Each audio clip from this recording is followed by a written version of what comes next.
أعوذ بالله من الشيطان الرجيم. بسم الله الرحمن الرحيم. الحمد لله، الصلاة والسلام على رسول الله وعلى آله وأصحابه، ثم أما بعد.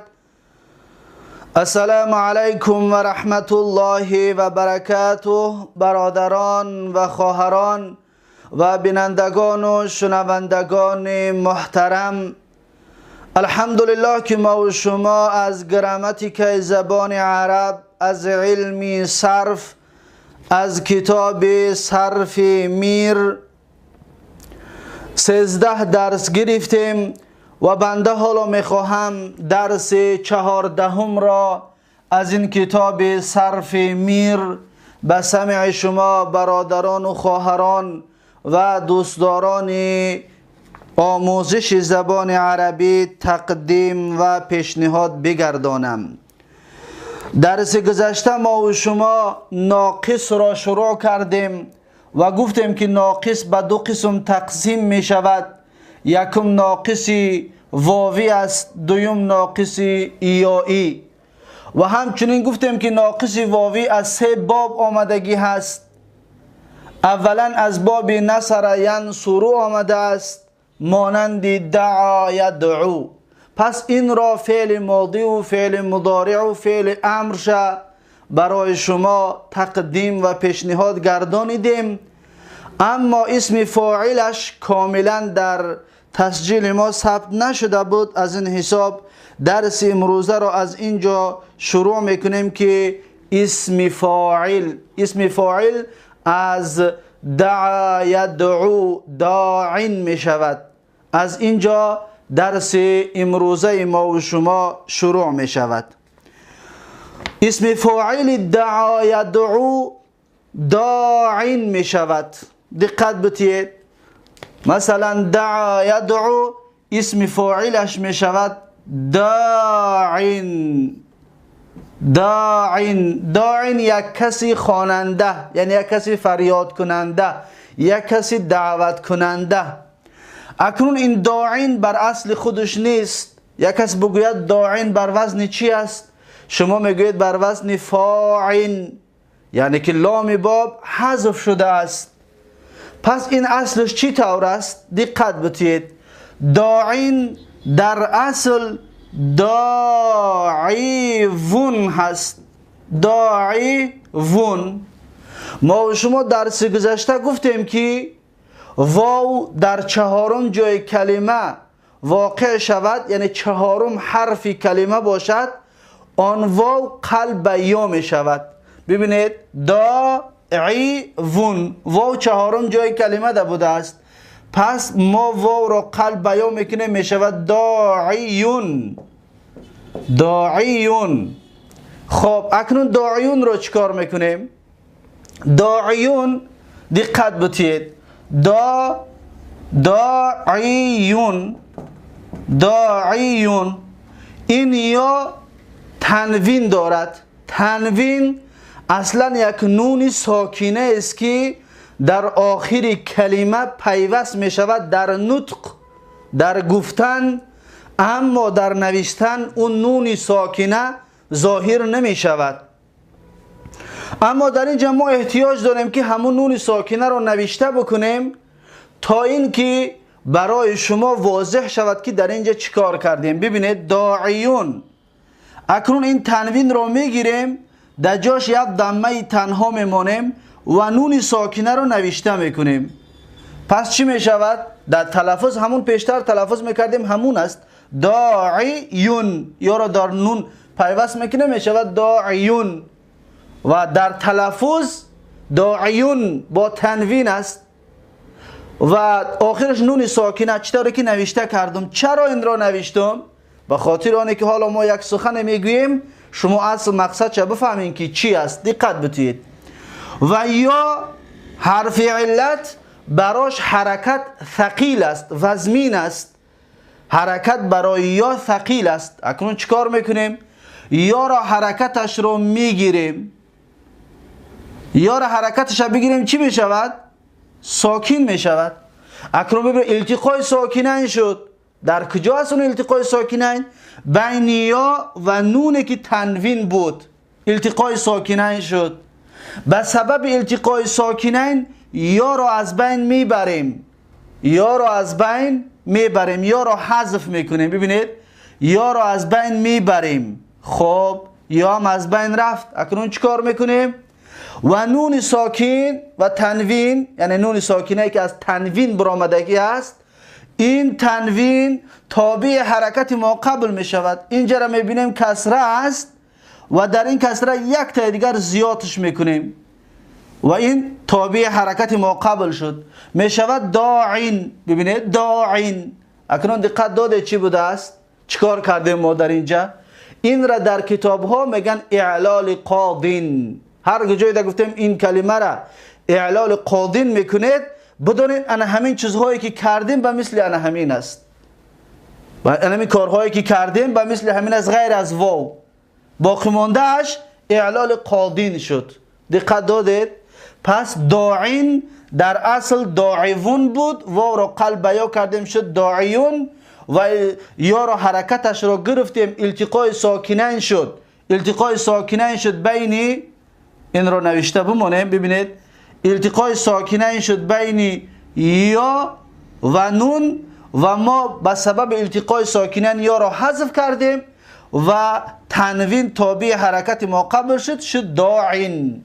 اکنون این تنوین در زبان عربی چند نمود هست، چند قسم ها هست، تقریبا 10 نمود تنوین داریم. این تنوین در اینجا نامش تنوین تمکین است. تنوین تمکین یعنی چی؟ یعنی که در اصل این اسم غیر منصرف نیست، اسم منصرف است که تنوین قبول میکند. پس این تنوین را نامش تنوین تمکین است. دقت دادید؟ پس این نازکی داعین را در ذهنتون داشته باشید. این یک کس بود داعین. دو کس باشه میگیم داعیانی، اصل داعیوانی بود. در چهارم جای کلمه واقع شد قلب یا شد داعیانی. داعون در اصل داعیون بود. داعون دقت بتید، داعون در اصل چی است؟ داعیون.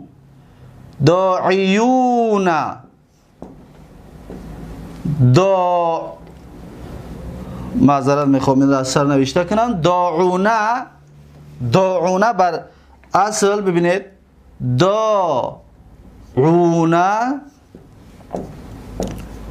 داعونه در اصل داعیونه هست. داعیونه هست. دقت دادید؟ در اینجا چیکار کردیم؟ دقت بتید. در اینجا یا اصل داعیونه هست، داعیون هم نه، اصل داعیونه. این واو است در اصل، این طور است. داعیونه. واو در چهارم جای کلمه واقع شده است. واو رو قلب بیان میکنه میشود چی؟ داعیونه.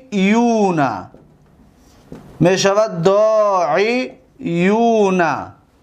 داعیونه. اکنون یا را حرکتش را، یا در یا حرف علت حرکت ثقیل است، وزمین است، حرکتش را به ما قبلش میتیم بعد از سلب حرکت ما قبل، یعنی حرکت عین رو میگیریم و یا را حرکتش را در عین میتیم. این طور ببینید، یا را حرکتش رو میگیریم و یا را عین رو حرکتش رو میگیریم، یا را حرکتش رو در عین میتیم. میشه التقای ساکنین بین یا و واو.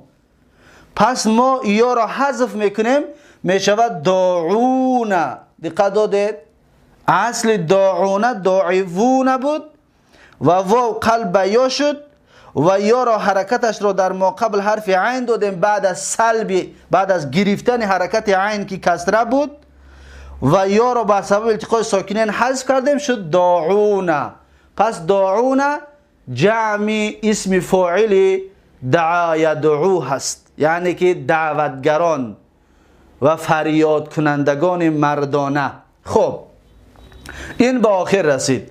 بعد از این مفرد مؤنث می شود داعیتون. اصلش داعیتون بود، واو رو قلب یا کردیم. داعیتانی اصل داعیتانی بود، همچنین واو در چهارم جای کلمه آمد قلب یا شد. داعیاتون در اصل داعیواتون بود، واو در چهارم جای کلمه قلب یا شد، داعیاتون شد. اکنون صیغه منتهی الجموع داعین که در این کتاب نآمده است، همچون برای فایده براتون برسانم، صیغه منتهی الجموع می شود دوا. ببینید دواعین، دواعین، دواعین صیغه منتهی الجموع است. چطوره که می گفتیم که طالب طالبانی طالبون توالیبو، توالیبو، این به مثل همون توالیبو است. یا ضاربون ضاربانی ضاربون دواریبو می گفتیم، انا همین به مثل دواریب هست. اکنون در اینجا چیکار کرده؟ دقت بتید. دواعین در اصل میگوید دواعیون هست، دواعیو هست، تنوین این قبول نمی کند. دواعیو و واو با زیادتر از چهارم جای کلمه واقع شد. حساب کنید 1 2 3 4 پنجم، در پنجم جای کلمه واقع شد. ما گفتیم واو چهارم یا پنجم یا ششم جای کلمه در واقع شود قلب یا می شود. پس این واو رو قلب و حرکت چه گرفتیم؟ ساکین می شود، می شود دواعی. اما اینجا در به مثل داعین در گفته بودیم تنوین دارد و نون ساکینه دارد و این چیزها نیست. چرا؟ زیرا اینکه این دواعیو دواعیو ببینید تنوین ندارد، این تنوین قبول نمیکنه، غیر منصرف است. بعد از اونه که این را ساکن کردیم و این یا را حذف میکنیم، دواعی، این یا را حذف میکنیم. بعد از حذف کردن یا ببینید یا را حذف میکنیم و بعد از حذف کردن یا یک حرکت در ما قبلش زیادی میکنیم، میشود تنوین. ببینید یک حرکت دیگه در این زیادی میکنیم و یا را حذف میکنیم، میشود دواعین. دقت دادید؟ میشود دواعین. پس یک کس بگوید این تنوین چی است؟ این تنوین اکنون فهمیدین داعین تنوینش تنوین تمکین است، اما دواعین تنوینش تنوینی چی است؟ این را میگه تنوینش تنوین عوض عن الحرف است. عوض عن الحرف یعنی چی؟ یعنی ما یا را برداشتیم، یا را از بین بردیم و در مقابلش یک حرکت دیگه زیاد کردیم که تنوین به وجود آمد. دواعین تنوین به وجود آمد، این تنوین عوض از همین یای محذوفه است. پس این دو تنوین را در ذهنتون داشته باشه. این تنوین تنوین تمکین در اسم‌های میآید که اون منصرف است و این تنوین تنوین غیر تنوین عوض عن الیا است، عوض عن الحرف است و این در اسم آمده است که غیر منصرف هست. دقت دادید؟ پس این بود اسم فاعل از دعا یدعو. اکنون میخونیم صاحب کتاب چی میگوید. میگوید که اسم فاعل داعین، داعیانی، داعون، داعیتون، داعیتانی، داعیاتون. چطوری که همه این را بیان کردیم و برامون آشکار و واضح شد. یک بار دیگر تکرار میکنیم که داعین در اصل داعیون بود، پس این اعلال براش کردیم. داعیانی در اصل داعیوانی بود، و رو قلب یا کردیم. داعون داعیوون بود، قلب یا کردیم اولا و رو شد داعیون و حرکت یا رو در مقابل دادیم و یا رو حذف کردیم به سبب التقای ساکنین شد داعون. داعیتون، داعیتون این در اصل داعیوتون بود، واو رو قلب یا کردیم. داعیتانی در اصل داعیوتانی بود، واو رو قلب یا کردیم. داعیاتون در اصل داعیواتون بود، واو رو قلب یا کردیم. اما گفتیم که دواعین صیغه منتهی الجموع را صاحب کتاب نآورده است. خب میگه که در اصل داعین میگه در اصل داعیون بود. چطوری که بیان کردیم داعین میگه در اصل چی است؟ داعیون بود. واو در چهارم جا افتاد. ببینید واو در چهارم جای کلمه آمد. یک دال یک الف دو عین سه واو چهارم. در چهارم جای کلمه حرف واو آمد. میگه که واو در چهارم جا افتاد، یعنی در چهارم جا آمد، در چهارم جای کلمه. و ما قبل مکسور، و ما قبلش میگه مکسور بود. ما گفتیم که واو اگر در چهارم جای کلمه بیاید ما قبلش دمه نباشد، ما قبلش در حرکت مخالفت گفته بودیم، حرکت مخالف گفتیم یعنی دمه نباشد. پس ببینید دمه نیست. اکنون چیکار میکنیم؟ بیا بدل کردن. اکنون این واو رو بیا بدل کردیم. چطوری که نوشتیم؟ داعیون شد. بیا بدل کردن و دمه برای ثقیل بود. ببینید داعیون، دمه ثقیل بود، داعیون اینجا دمه ثقیل که بود برای چیکار کردیم؟ برای ثقیل بود انداختند. دمه را گرفتیم یا ساکن شد. داعیون، این نون از تنوین است گفتیم، پس یا ساکن شد. با التقاء ساکنین، با التقاء ساکنین یعنی که اینجا چی بگوید؟ انداختند، دمه برای ثقیل بود انداختند یا با التقاء ساکنین بیافتاد. ببینید یا با التقاء ساکنین، یا با التقاء ساکنین که یا با نونه که از تنوین میبراید، بین هرچند التقاء ساکنین شد و به سبب التقاء ساکنین یا را حذف کردیم یا را از بین بردیم و داعین شد. اگه دیگه دوامش نگفت و تنوین تابع حرکت مقابل می شود و یک حرکت دیگر زیادش میکنه می شود داعین. پس این پر شد. اکنون این هست اسم فاعل. و چون الف و لام دراری یا باقی ماند، چنانکه که گوی الداعی، داعین یا حذف شدگی است، لیکن اگر ما الف و لام رو بیاریم یا بر میگردد. ببینید الداعی، الداعی،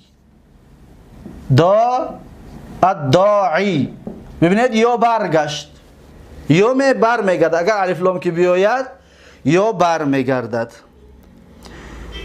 و در داعیانی واو باشد، داعیانی گفتیم اصلش داعیوانی بود، واو بود و واو رو قلب یا کردیم شد داعیانی. داعونه که اصلش داعیوونه بود. ببینید داعونه در اصلش داعیوونه بود، اصل داعیوونه. چیکار کردیم؟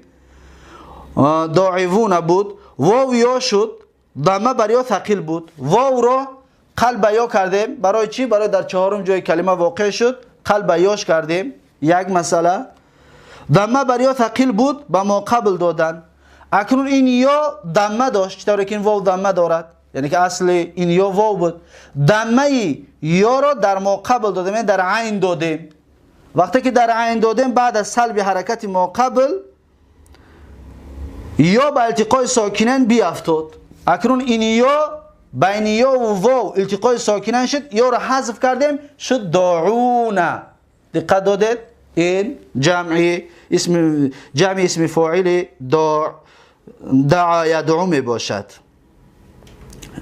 داعونه شد بر وزن فاعونه. ببینید فاعونه یعنی لام کلمه حذف شدگی است، اصلش باید فاعلون باشد، اما لام کلمه حذف شدگی است.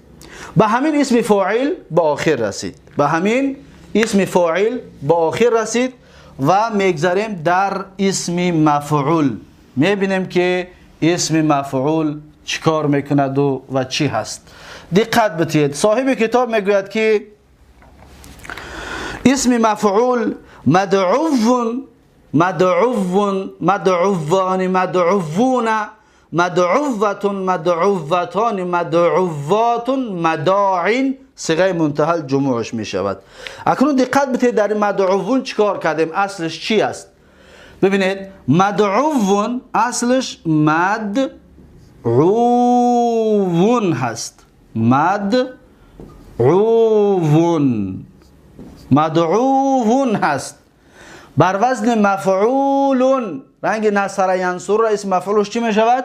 می شود منصورون، منصورون. پس این واو دوم در جای را هست. این واو از اسم مفعول هست، واو یکم. اکنون مدعوون در زبان عربی دو حرفی همجنس، یک خیله، دو حرف همجنس اگر نزدیک شدن یعنی جمع شدن، یکمش ساکن باشد دویمش متحرک، واجب است که ادغام کرده شود، در یکدیگر درآورده شود. پس این مدعوون را میگیریم ما، یک واو قطعی می نویسیم، می شود مدعوون. مدعوون. ببینید اینجا دو واو است، واو در واو ادغام کردیم، یعنی در آوردیم، شد مدعوون. تا آخر همین کار را میکنیم. مدعوون، مدعوان، مدعوون، مدعوتون، مدعوتان، مدعواتون و مداعین. مداعین صیغه منتهی الجموعش است. ببینید مداعین. مداعین در اصل مداعیوو هست. مداعیوو. واو در چهارم جای کلمه واقع شدگی است، واو را قلب یا میکنیم، واو قلب یا میشه مداعیو.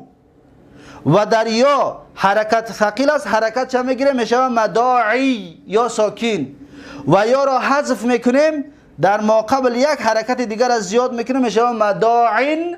رنگی پیشترک حالا بیان کردیم در اسم فاعل که دواعین گفتیم کو، و تنوینش میشود تنوین عوض عن الحرف، عوض عن حرف علت، عوض از حرف یا، عوض از حرف میشود تنوینش، یعنی تنوینش تنوین عوض میباشد. پس این هست اسم مفعول. صاحب کتاب چی میگوید؟ میگوید که اسم مفعول مدعوون، یعنی که دو واو، ببین مدعوون اصل این طور بود، میگه مدعوون، مدعوان، مدعوون الی آخری کردگی است، تا آخرش بگو. پس میگه که مدعوون، مدعوان، مدعوون، مدعوتون، مدعوتان، مدعواتون، مداعین میگوید. مداعین صیغه منتهی الجموعش. در اصل مدعوون بود میگه. ببین مدعوون میگه، در اصل مدعوون بود، دو تا واو. خب چیکار کردیم؟ مدعوون بود. مدعوون در اصل مدعوون بود. واو در اول، واو اول رو، یعنی واو یکم رو، این واو اول هست، واو اول رو در دوم ادغام کردن، در دوم در آوردن، هر دویش درش داخل کردند و در آوردن، ادغام کردن، مدعوون شد. ببین مدعوون شد. پس دیگه تا آخر همین 6 صیغه مدعوون همین طور واو در واو ادغام شدگی است، یعنی با واو شددار، با واو تشدیددار نوشته میکنید اسم مفعول از داعی، از دعا یدعو را. پس با همین اسم فاعل و اسم مفعول دعا یدعو با آخر رسید کاملا. اکنون پره شد دعا یدعو با تمام نازکیاش، اسم فاعل و اسم مفعول هش. اکنون میگذاریم در ناقص یایی. حالا ما و شما ناقص واوی یک تا اش را گرفتیم و 3 تا هست گفتیم. اولا میبینیم که ناقص یایی از چند باب آمدگی است. ناقص یایی در یادتان بگیرید که از 3 باب آمدگی است. چطوره که ناقص واوی از 3 باب آمده است، ناقص یایی همچنین از 3 باب آمده است. خب اونها کدام ها هستند؟ اولا از بابی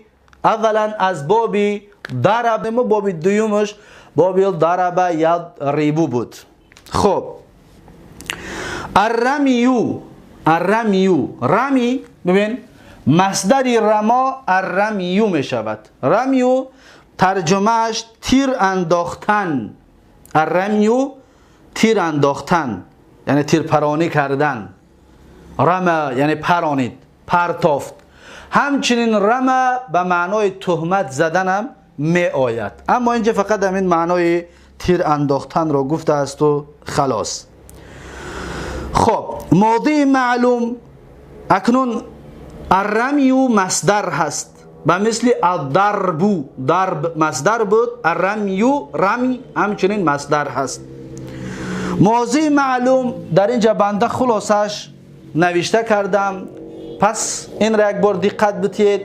رما رمیا رمو، رمت رمتا رمینا، رمیت رمیتما رمیتم، رمیتی رمیتما رمیتن، رمیتو رمینا. این شد 14 صیغه فعل ماضی الرمیو. خب اکنون اولا در اینجا دقت بدید که ما چی کارها کردیم. دقت بدید تغییرات در کجا وارد شد؟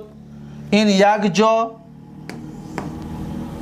که تغییر براش وارد شدگی است. رما اصلش به مثل دعا رمیه هست. چطوره که در دعا گفتیم که اصلش دعوه هست، اما این رما باشد اصلش این طریق است. ببینید رمیه هست اصلش.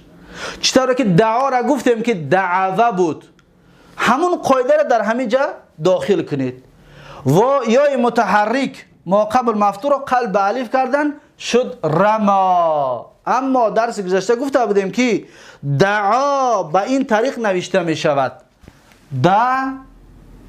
دعا این طور الف، و این رما به این الف نوشته می شود. چرا؟ فرقیت چون در چی است؟ ما گفتیم که هر کجای دعا به مثل این دیدید بدونید که اصل این واو هست، و به این طریق رما به این طریق دیدید بدونید که اصلش یا هست. پس انا فرقیتش در همین است، یعنی دیدید میشناسید که اصلش چی است.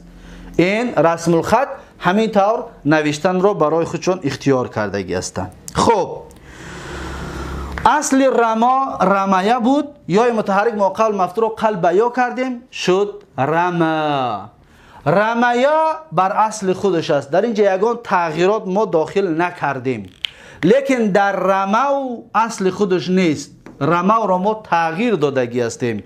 رمو در اصل به مثل ضربو هست، یعنی که اصلش می شود که رمیو. ببینید رمیو هست، اصل رمو رمیو هست. این یا ان همین یای لامی باب هست. خب در اینجا چیکار کردیم؟ یای متحرک، در اینجا یای متحرک ما قبل مفتوح را قلب الف کردیم. یای متحرک ما قبل مفتوح را قلب الف کردیم. ببینید الف و التقای ساکنین شد بین الف و تای تانیث. این تای حرف علامت مؤنث، تای تانیث تای علامت مؤنث بودن، التقای ساکنین شد. به سبب التقای ساکنین الف را حذف کردیم شد رمت. دیدید اینجا همچنین تغییر وارد شده بوده است، شد رمت.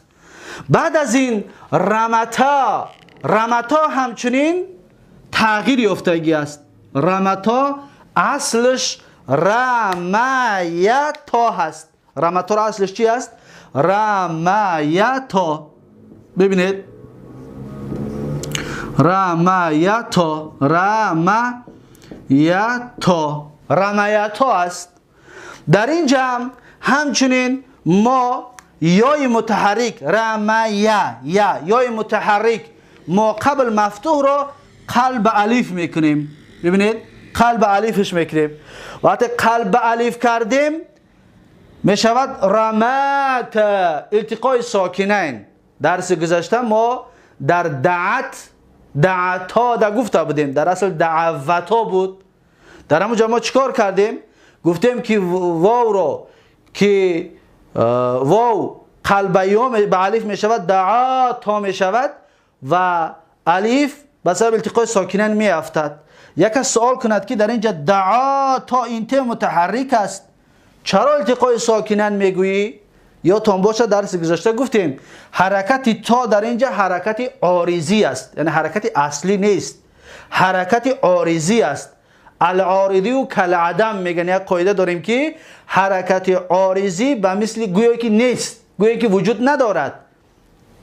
این تا را حرکت به خاطر این الف مثنا دادگی هستند که این الف ساکن، این تا هم ساکن که باشد، پس در اینجا التقای ساکنین می شود ممکن نیست، علی غیر حدی است. التقای ساکنین علی غیر حدی است، ممکن نیست. پس از این حساب این تا گویا که ساکن است، چطور در مفرد ببینید ساکن است و این ساکن است اصلش، و این الف ساکن شد، التقای ساکن الف را حذف کردیم شد رمتا. دیدید رمتا در اصل چی بوده است؟ رمیتا. یا متحرک مقابل مفتوح قلب الف شد، الف را اون الف به حساب التقای ساکنین بین بین تا و الف ساکنین التقای ساکنین شد، الف رو حذف کردیم. چطور علتش بیان کردم که برای چی اینجا ما میگیم التقای ساکنین. خب به همین خلاص در همین 4 جا اعلال به وجود آمدگی است. خلاص باقی ماندهش رمیت، رمیت، رمیتم، رمیتم، رمیتی، رمیتم، رمیتون، رمیت، رمینا تا به آخر دیگه به اصل خودشان هست. یگان چیز حذف شدگی نیست، همش بر وزن، یعنی که یگان چیزشان از بین رفتگی نیست. دقت داده؟ خب میبینیم صاحب کتاب چی میگوید. میگوید که ماضی معلوم رمى رمیا رمو رمت رمتا رمینا تا آخر، یعنی که تا اینجا را گفت تا آخرش بگو. پس اینا را ختم بگید. رمیت رمیتم رمیتم، رمیتی رمیتم رمیتون، رمیتو رمینا تا آخر.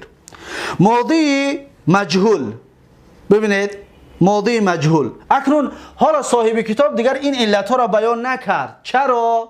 زیرا اینکه در دعا بیان کرده بود. دیگه به مثل همون است. قاعده را که یاد گرفتی خود دیگر دقت اصلش نگاه که چی است، دیگر میفهمید چیکار کردن در کار است. با قاعده قطعی عمل کنید خودتون دیگر میفهمید. خلاص صاحب کتاب دیگر درباره اعلال هاش در اینجا یگان چیز نگفته است. خب ماضی مجهول اکنون میگذرد در فعل ماضی که مجهول باشد. فعل ماضی مجهول میگه رومیا رومیا رومو است تا آخر. یک بار میگویم دقت بدید در دفتراتون بنویسید. رما در اصل چی است؟ رمایه هست. ببینید رمایه. خب رمایه را وقتی که ما میخوایم مجهول کنیم چیکار میکنیم؟ ببینید رمایه، رمایه. برای مجهول کردن ما چطوره که بارها میگیم به اصل برمیگردیم. اولین کاری که میکنیم ما قبل آخر را در فعل ماضی کسره میکنیم. اگر خواهی فعل ماضی معلوم رو مجهول کنیم ما قبل آخر را کسر کن و اولین متحرک را دمه میکنیم. اولین متحرک را دمه میکنیم میشه چی؟ رومیه. رومیه به حال خودش میایستد، یگان اعلال نمیکنیم. دیدید؟ رومیه رومیه رومیا رومو رومو میگیم. الان اینجا اعلال دارد. رومو در اصلش رومیو است. ببینید میگیم که رومو رومو در اصل چی است؟ رومیو است. رومیو هست. در اینجا چیکار کردیم؟ دقت بدید. این قاعده‌اش دیگر میدونیم. رومیو است یا حرکت در یا ثقیل بود، بعد از سلب حرکت ما قبل یعنی میم حرکت چه گرفتیم و یا را حرکت در میم دادیم شد روموی، یعنی التقای ساکنین شد. ببینید التقای ساکنین یعنی حرکت یا را میگیریم در حرف میم میتیم. اول حرکت میم میگیریم و حرکت یا را در میم میتیم میشود رومو التقای ساکنین. التقای ساکنین شد. بس سبب التقای ساکنین یا را حذف میکنیم میشود رومو. دیدید؟ رومو. پس به همین طریق اعلالش در دفتراتون نوشته کنید. رومو. رومیت دیگر کامل میاد. رومیت یا تی معنی است، تی تانیث در آخرش میارید. رومیتا رومینا، رومیتا رومیتما رومیتم، رومیتی رومیتما رومیتون، رومیتو رومینا تا آخر دیگر پر است. فقط در دو جا اعلال داشته است. در مفرد مؤنث در یک جا رومیه حتی در مفردش اعلال ندارد، فقط در جمع مذکرش اعلال دارد و خلاص. دقت دادید؟ پس این هست فعل ماضی مجهولی رما یرمی. یک بار دیگر میگویم دقتش بدید مجهولش را. رومیه. پس میگویم رومیه رومیا رومو، رومیت رومیتا رومینا، رومیتا رومیتما رومیتم، رومیتی رومیتما رومیتون، رومیتو رومینا. پس مجهولش هم همچنین با آخر رسید. خب مجهول رومیا رومیا تا آخر مستقبل معلوم. اکنون میگذاریم در معلوم فعل مضارع معلومش. ببینید در معلوم چه اعلال ها و چه کارها براش واقع می شود. دقت بدید. میگوید که مستقبل معلوم یعنی فعل مضارع معلوم رما یرمی می شود. میگوید که یرمی یرمیانی یرمون تا آخر. دقت بدید. یرمی. اکنون چیکار میکنیم؟ میگیم یرمی یرمیان یرمون، ترمی ترمیان یرمین، ترمی ترمیان ترمون، ترمین ترمیان ترمین، ارمی نرمی. در اینجا 5 صیغه‌اش فقط حرکت آخرش ساکن میکنیم. او 5 صیغه را علامت گذاری میکنم، دقت بدید. این 1 تا و اینش 2 تا و این 3 تا، یعنی یرمی 1 تا، ترمی 2 تا و ترمی 3 تا و ارمی 4 تا و نرمی 5 تا. در این 5 تا فقط حرکت های آخرشون ما ساکن کردیم برای ثقیل بودن بس. ببینید یرمیو بود، اصل دمه داشت تا آخر، همش آخرشون دمه بود. دمه هاشون گرفتیم ساکن شدن، هم 5 تا ساکن شد. پس برام خاطر میگم یرمی ترمی ترمی ارمی نرمی، آخرشون ساکن شد و خلاص. این یکم اعلاله که درس گذشته در یدعو همین کار کردگی بودیم که در 5 جا گفتیم واو ساکن می شود. این به مثل همون است. خب و صاحب کتاب این چیزها را دیگر نمیگوید، زیرا که قاعده هاش گفته گذشتگی است، اما همچون ما برای تکرار این قاعده ها را بیان میکنیم. و این مثنی ها همشون به اصل خودشان هستند، در اینجا یگان تغییرات داخل شدگی نیست. خب بعد از این میگوید تا آخر، یعنی 14 صیغه فعل مضارع را وقتی گفتیم، بعد میگوید که واحد مؤنث مخاطبه و جمع و یکسان است. یعنی که کدامی را در نظر دارد؟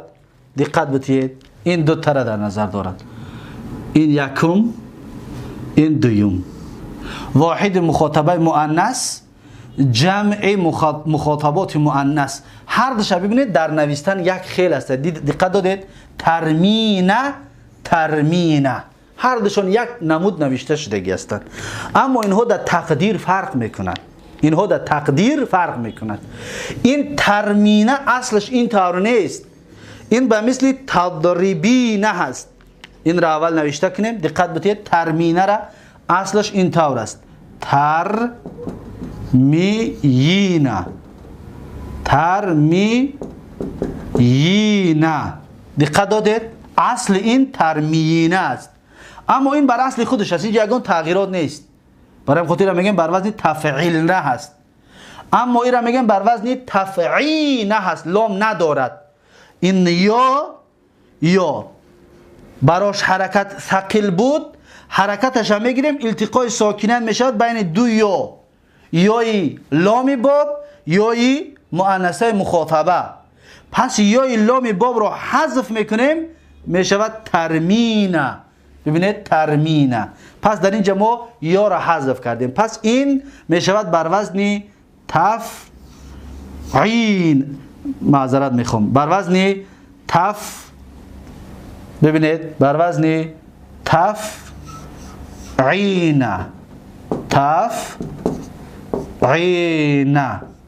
تفعینه. اما این چی؟ این میشود بر وزن تفعیل نه. دقت دادید در اینجا لام هست، این یا لام باب است، اما در اینجا این یا مؤنث مخاطبه است، لام باب حذف شدگی است. دقت دادید در اینجا لام باب حذف شدگی است. پس میگه در همین جا تغییرات براش وارد شدگی است. خب باز چی میگوید؟ میگوید که تا آخر واحد مؤنث مخاطبه، این را میگوید. و جمع وی با همین جمع مؤنث مخاطبات، این را هر دوش در نظر دارد. یکسان است، یک خیله است، یک نمود است. دقت دادید؟ یک رنگ است. لیکن جمع بر اصل خود است. این جمع را میگه بر اصل خودش است، یعنی که این یا لام باب است، اصل خودش است. در اینجا یگان تغییرات نیست، گفتیم این اصل است، بر اصل خود است، بر وزن تفعیل نه. ببین تفعیل نه، ترمینه جمع مؤنث بر وزن تفعیل نه است. و واحد در اصل ترمینه است. این ترمینه چطور گفتیم که ترمینه اینجا یا یای دیگر دارد، یا یای دیگر داشت، ترمینه است، ترمینه بود. کسره به یا ثقیل بود، گفتیم کسره در یا ثقیل که بود انداختند، کسره را از بین بردیم، کسره را حذف کردیم. یا که لام الفعل است به التقاء ساکنین بیافتاد. این یا در این جهت دیگر بود به سبب التقاء ساکنه بین لام باب و یای مخاطبه التقاء ساکنین شده بود. یا را از بین بردیم یا را حذف کردیم. دقت دادید؟ یا را از بین بردیم به سبب التقاء ساکنین و شد ترمینه. ترمینه شد. ببینید ترمینه شد. ترمینه این چطوره که معلوم شد که برای ما که این اصلش دیگر چیز بوده است. بر وزن تفعینه. ببین تفعینه ترازوش اگر بگه بکش تفعینه میکشیم. این ترمینه را مفرد مؤنث مخاطبه وزنش تفعینه میکشیم. خب با همین صاحب کتاب با آخر رسانید این فعل مضارع را. اما یک دو جای دیگر ماند که صاحب کتاب فراموش کرد یا که قاعده را که گذشته گفتیم از این استا برای ما نگفت. یعنی باز اعلالای دیگر هم در اینجا هست. اون در کجا است؟ اینجا یرمونه. این یک جای اعلال دار دقت صاحب کتاب نگفتش و اینجا دویم جا. این دو جا را صاحب کتاب نگفت. جمعی یرمونه جمعی غائب مذکر را و جمعی مخاطب مذکر را این دو طرح اعلال دارد اما صاحب کتاب نگفت. این را ما بیان میکنیم تا اینکه براتان واضح شود. دقت بتید.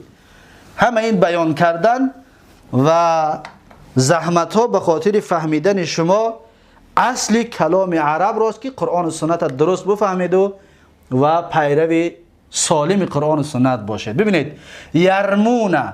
یرمونه در اصل دقت بتید یرمیونه است.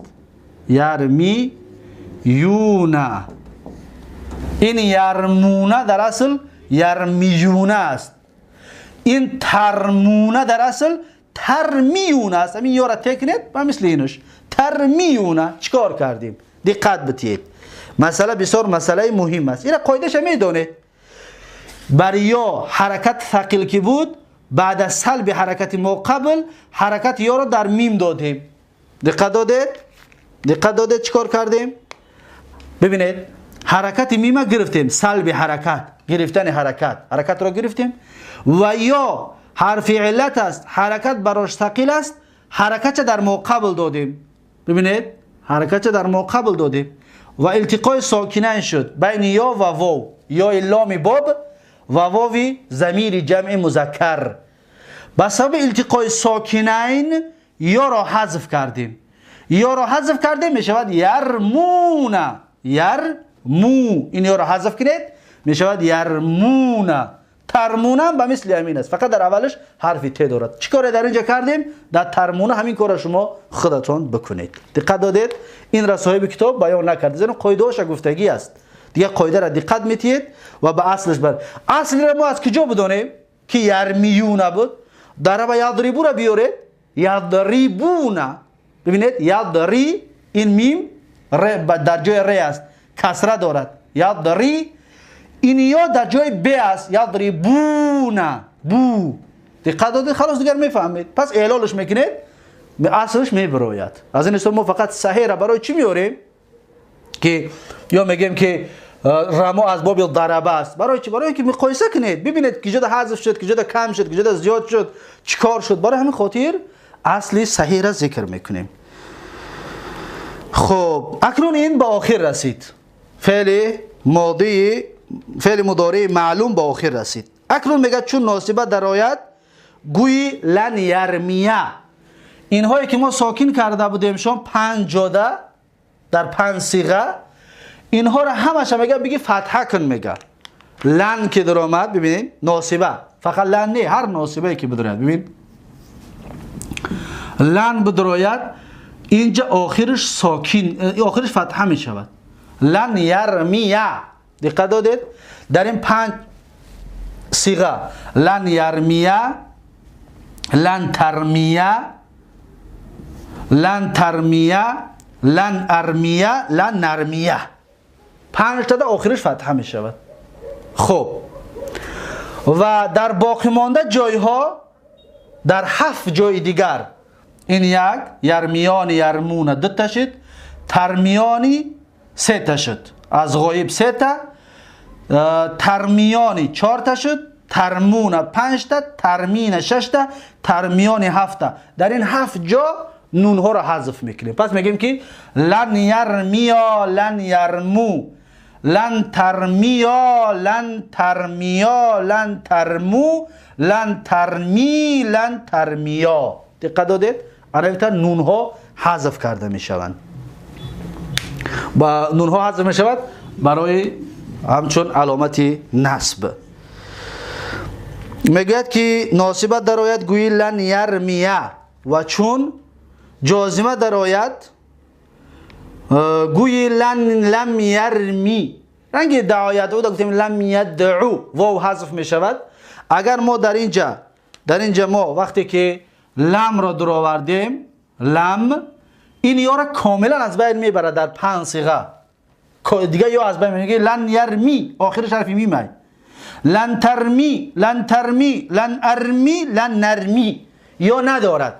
وقتی ناصبه که جازمه که در آمد یا حذف می شود در 5 صیغه. اما در 7 صیغه دیگر باز همون نون ها حذف می شود. چطور که نون ها رو حذف کردیم؟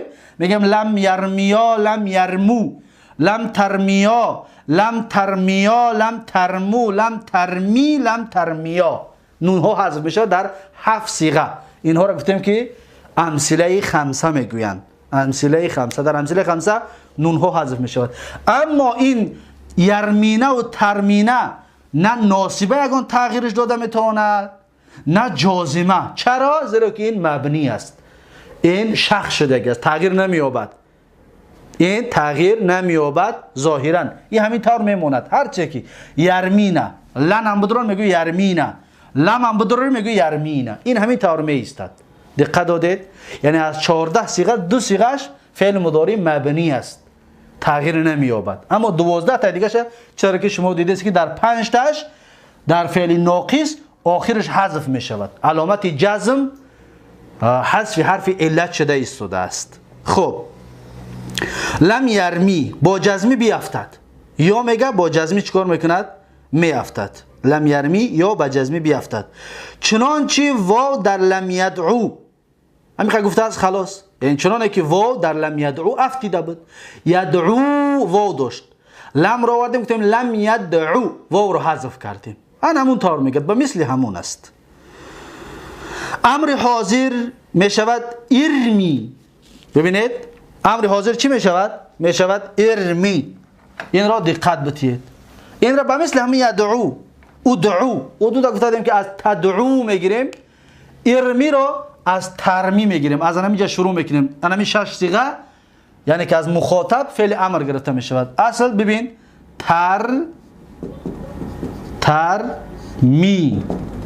ترمی چیکار میکنیم؟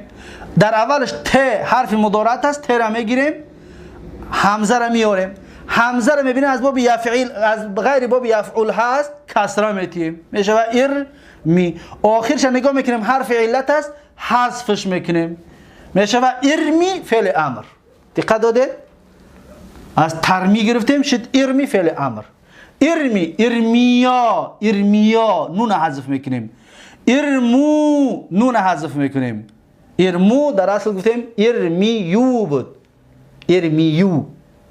این را بیان کردیم. پس شما خودتان در دفتراتون کار کنید. ارمی الان چه بیان می نویسیم، اما اینیایی که در ترمی هست این نیست. این یای مؤنثه مخاطبه هست. این ترمی، این در اینجا که حالا حذفش کردیم، این یا لام باب بود، لام کلمه. اما در اینجا ترمی ده میگیم ارمی، یا دیگر همراه میکنیم.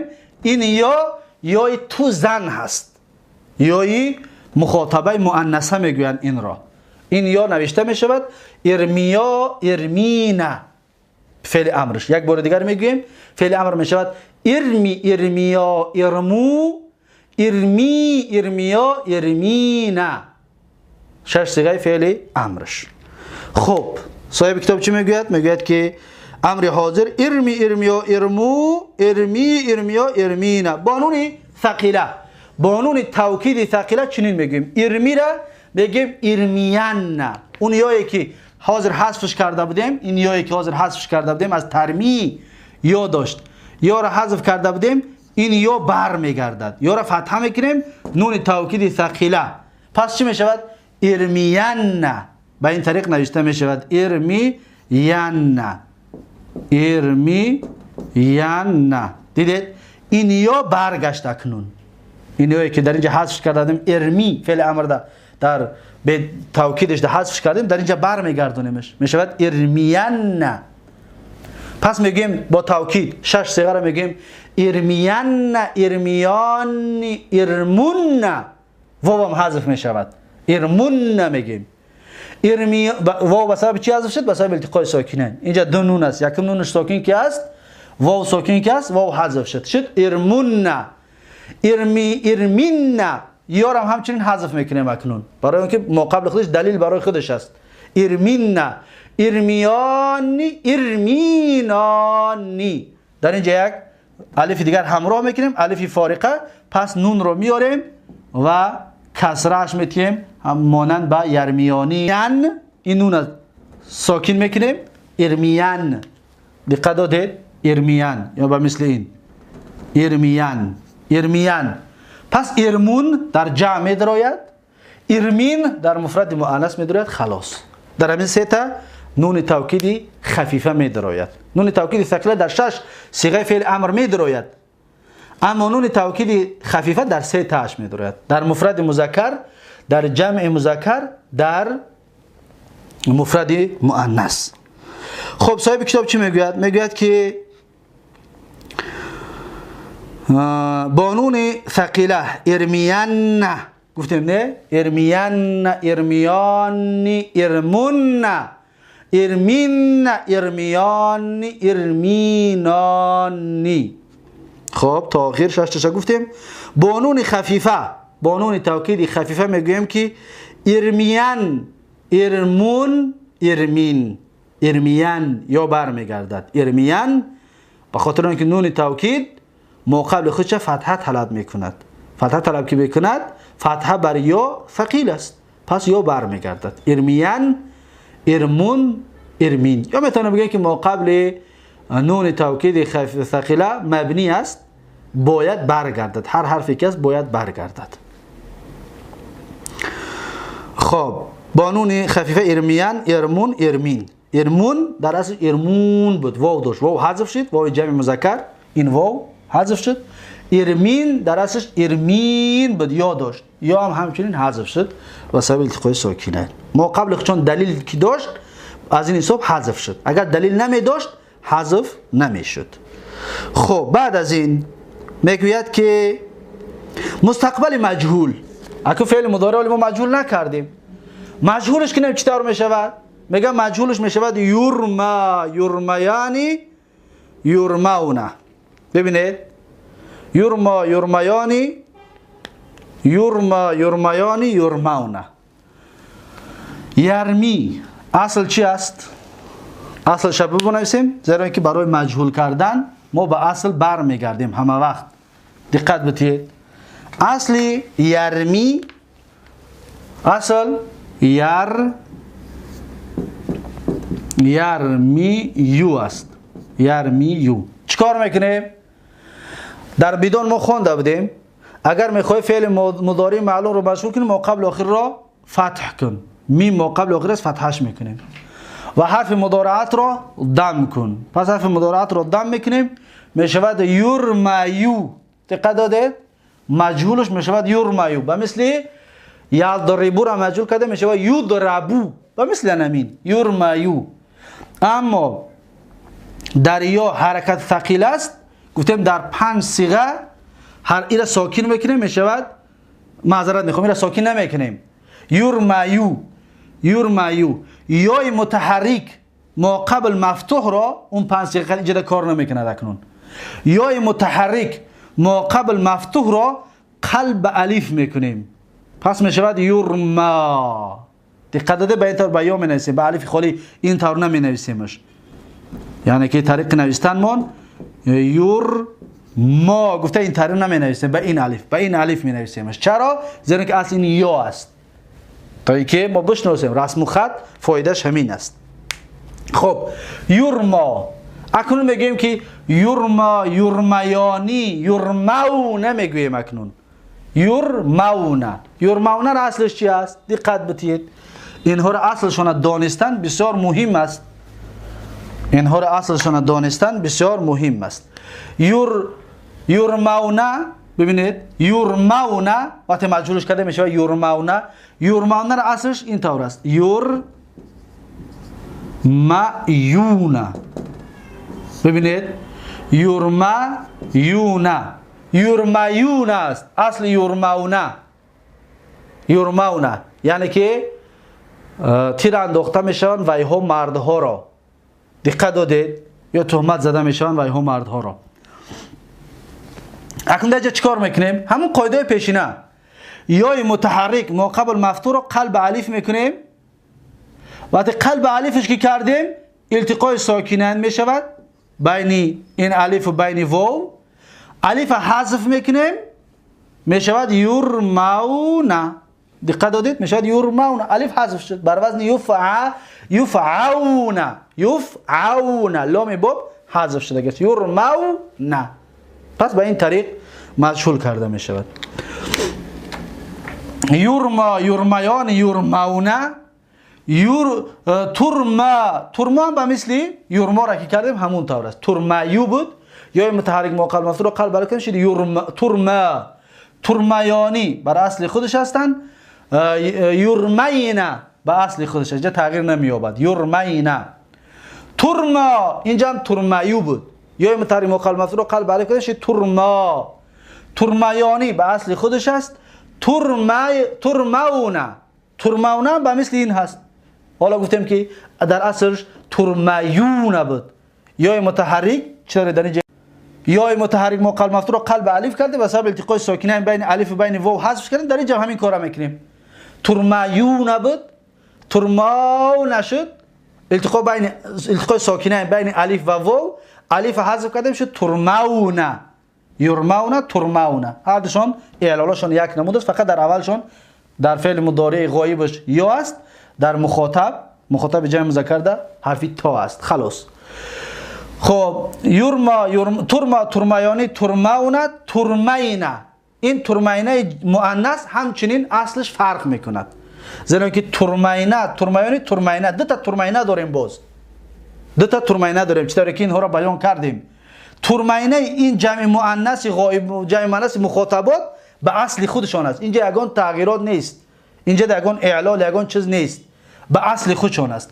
اما ترمینه یعنی تهمت کرده شدی تو یک زن، مفرد مؤنث مخاطب، این ترمینه در اصلش این طور است.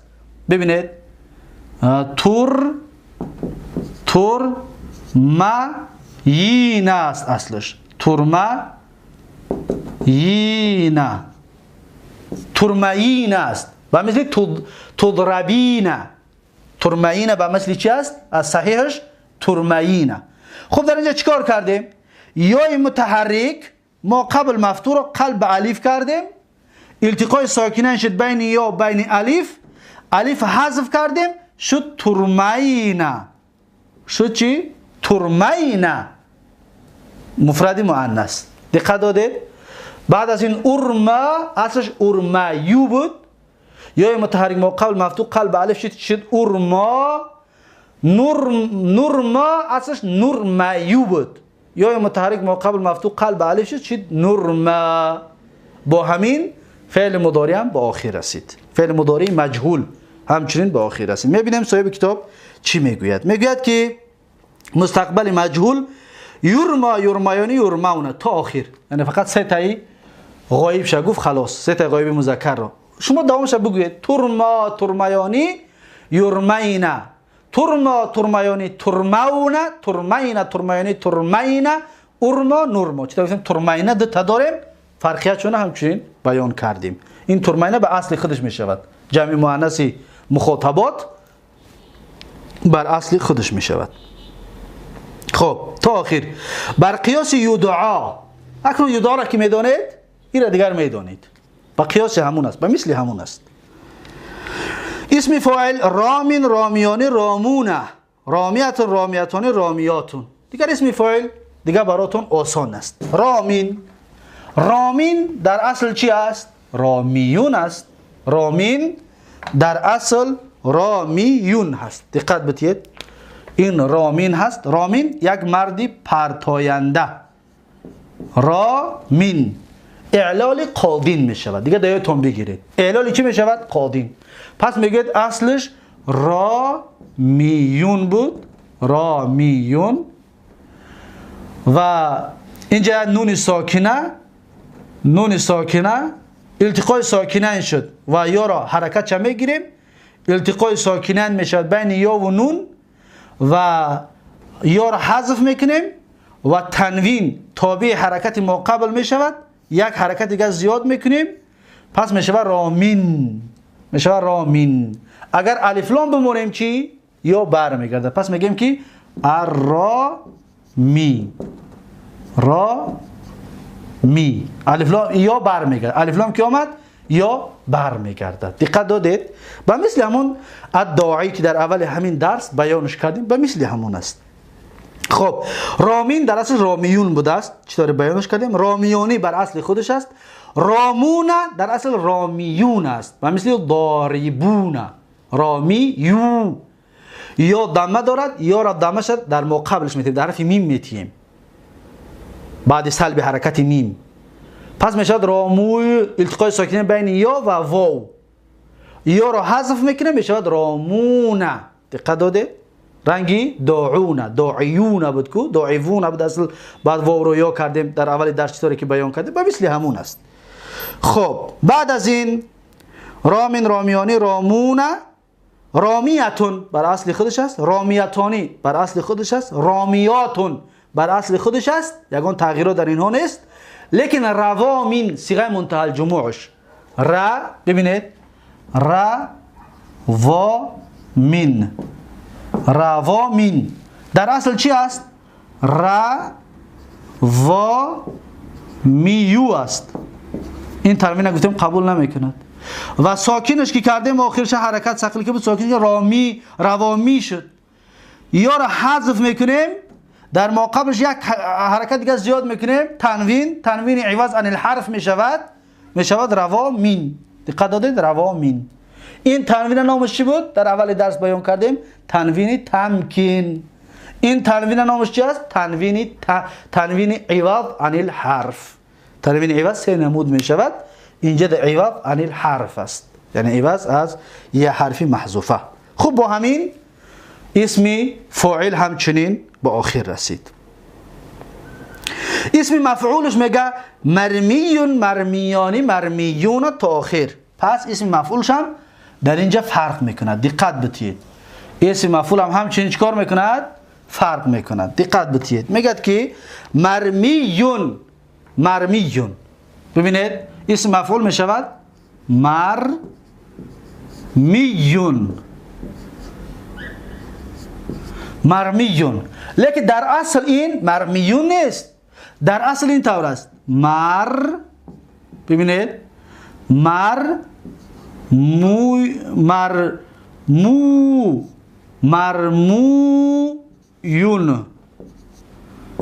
با مثلی مضروبون، مرمویون.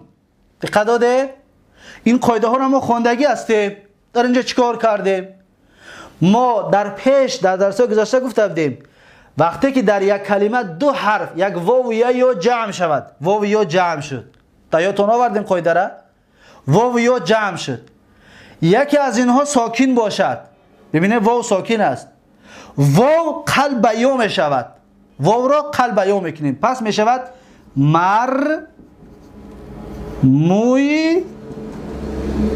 مرمویون. دقت دادید؟ این یا در اصل واو هست و قلب یا می شود. اکنون وقتی که ما چطوره که در مدعوون گفتیم دو حرف همجنس جمع شود، یکمش ساکن دویمش متحرک، واجب است که ادغام کنیم. پس یا دو حرف همجنس، ببین یا دو تا یا جمع شد، یکمش ساکن دویمش متحرک، پس این یا رو در یا ادغام میکنیم. یا رو در یا ادغام کردیم چی میشود؟ میشود مرمویون. مرمویون. دقت داده؟ زیرا که اینجا دو یا است. مرمویون. اما ما گفتیم مرمیون میشود. اکنون چیکار میکنیم؟ یا این یا را ببینید، یا ما قبل خود چه حرفی میمه مجبور میکند که کسره بشه، موافق به من بشه و میگوید موافق به من شو میگوید. پس این میم کسره میشود مرمیون. پس میگوید ما میم را کسره میتیم برای موافقت به حرف یا، مناسبت، برای مناسب است برای حرف یا که ما قبلش کسره شود. این قاعده را یاد بگیرید. حرف یا مناسب است که ما قبلش چی شود؟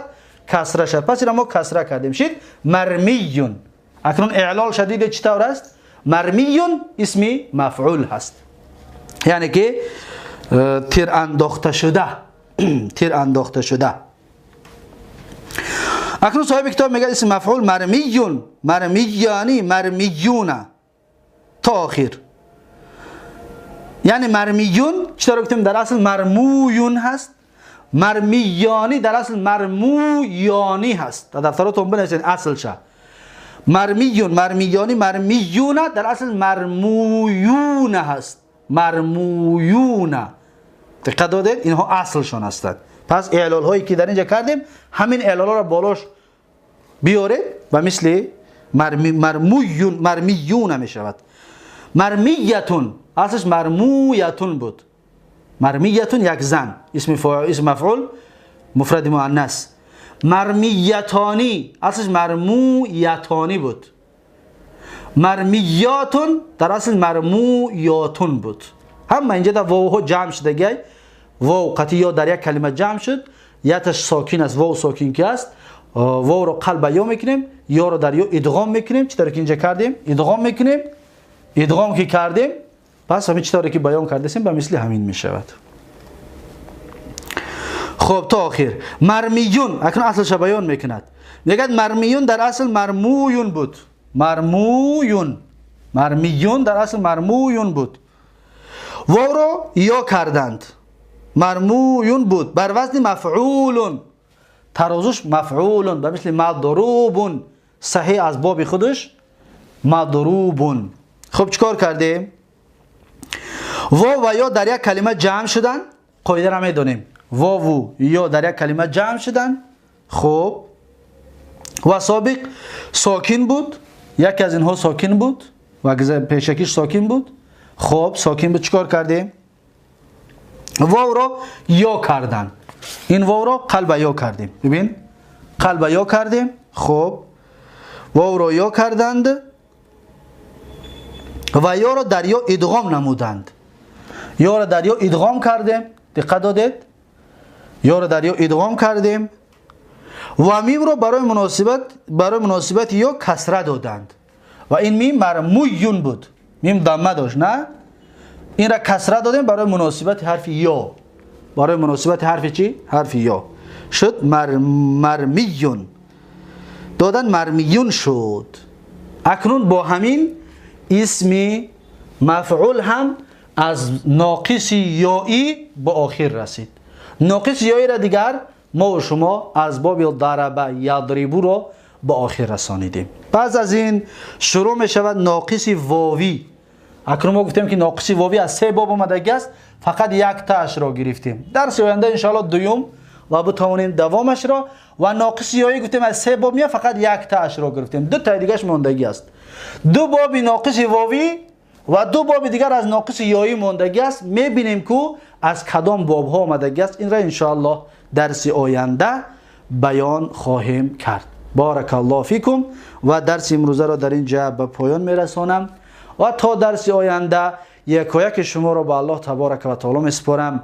هر جایی که باشید سلامت و موفق و مؤید باشید. بارک الله فیکم و جزاکم الله خیرا و السلام علیکم و رحمت الله و برکاته.